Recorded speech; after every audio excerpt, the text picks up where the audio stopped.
Elizabeth Smart says she believes one of her kidnappers being released from prison is still a danger. The now 30-year-old young woman was abducted more than 16 years ago by Brian David Mitchell and Wanda Barzee. She was 14 years old at the time. They held her captive for 9 terrifying months before they were captured and convicted. Barzee was released from prison this morning after serving her 15-year sentence. And only on CBS This Morning, we went to Utah a couple of days ago and spoke to Elizabeth Smart. She lives there now. She says she knew this day would come, but she doubts that Barzee regrets her role in the kidnapping all those years ago. You said she has shown no remorse to you at all? Part of her plea deal back when her case came up, it was required for her to write an apology to me, but it was just a very brief, I'm sorry for what I've done, the end kind of thing. Mm-hmm. And you felt nothing from that? No, I don't think you can just kidnap a 14-year-old girl and, you know, not only sit by her while she's being raped, but encourage the rapist to continue. And then just at the end of it say, I'm sorry, and really mean it. You're a woman and a mother, too. To think that a woman, and she's a mother of 6, can encourage a man, her husband, to rape you. I can't even wrap my brain around what that was like or what that did to you.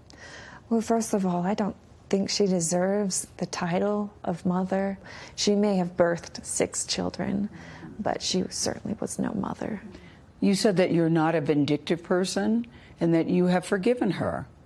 I don't feel that I could have moved forward in my life had I still been holding on to hate and anger inside me, because that would still be taking up a percentage of my soul. And that means that, you know, I wouldn't be able to love my own children 100%, love my husband 100%, because a part of me would still be taken up with anger. You always had a pinprick of hope.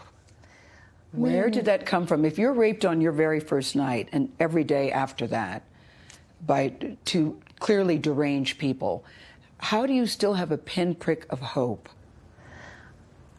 I had to turn back to my family, and that's really what sustained me, was knowing that no matter what happened to me, no matter what anybody else thought, no matter if I ever had another friend in my entire life, my family would still love me. And for me, that was worth it.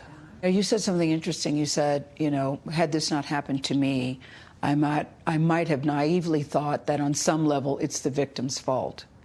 It's true. Really? I might naively have thought, well, what was she wearing? What was she doing? Why didn't she run? Well, that was silly of her. Why didn't, I mean, this is a terrible thing that's happened, but why didn't she do more? And now that I've been there, I will never be that person to ask those stupid questions.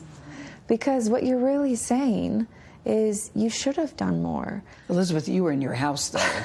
You were in your house. It should have been the safest place for you. But it shouldn't make a difference. You know, it shouldn't happen if I was an innocent 14-year-old girl or a girl working the corner. Your children are very young. How old are your children, and what, if anything, have you told them about your life?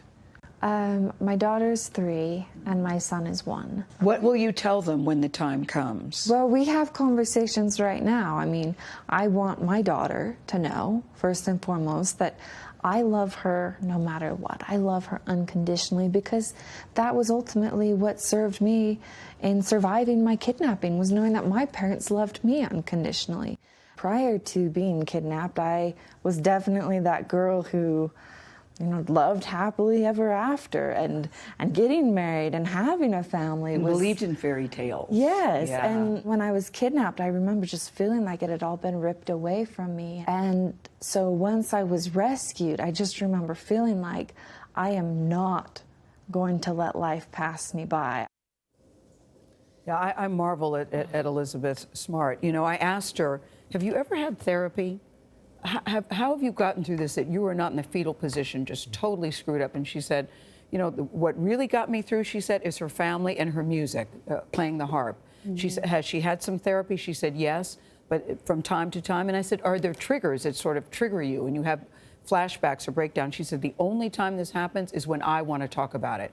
So I don't live in a constant fear that something's going to trigger me or something's going to happen. And the main thing she wanted to say, Norah, is that you must blame the perpetrator, not the victim. Gayle, and she is, so many people miss that part. I just think she is so wise. Yes. To listen to her and her saying whether it happened to a 14-year-old girl at Yeah. home or a woman working the street, she does not deserve that. And let everybody let that sink in. I had a light bulb moment when she said that. Let that sink in. Yeah. Because I actually thought, why didn't you run? Why didn't you? She said, that's not even a fair question to ask. The power of telling these kind of stories. It's such an acute experience for her, but it tells us all something about the power of love and loving unconditionally, even if you don't have this kind of challenge. There are all the other kinds of challenges where unconditional love in a family is the thing you hold on to. Yeah. That's what's so great about what she was saying. I agree with you on that. Yeah, but she's, as we said yesterday, she's happily married and waiting for baby number 3. So I cry a Elizabeth lot. Smart cheering you on always. God bless her.